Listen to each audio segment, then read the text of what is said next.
Floridians will get to choose if they will enshrine abortion rights or legalize recreational use of marijuana.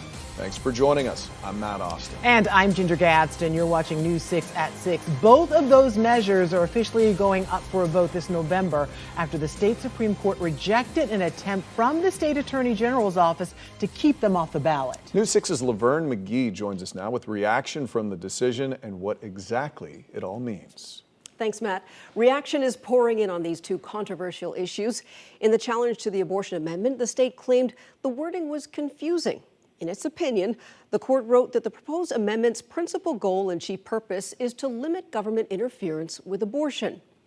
And it's plainly stated in terms that clearly and unambiguously reflect the text of the proposed amendment. And the broad sweep of this proposed amendment is obvious in the language of the summary. Denying this requires a flight from reality. Republican House Speaker Paul Renner spoke out against the ruling, while Democrat Florida State Representative Ana Escamani said this transcends party lines.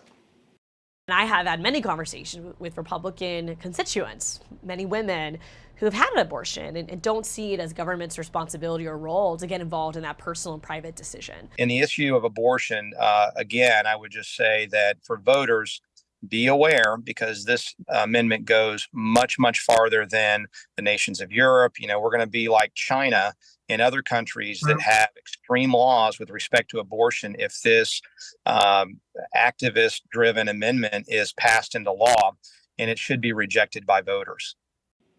The challenge against the medical marijuana amendment claimed it covered two subjects, which is forbidden.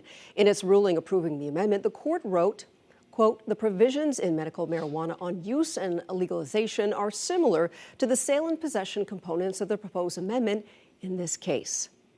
It goes on to say, if anything, the connection here is even more direct. News 6's Treasure Roberts just spoke with political analyst Dr. Jim Clark, and he says he is surprised that the state's high court approved both amendments. I thought they might allow the marijuana and kick off the abortion.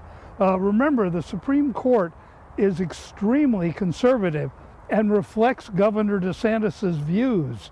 And so Governor DeSantis was against both of these amendments, as was Attorney General Ashley Moody. So I was kind of surprised that at least one of them did not get knocked off.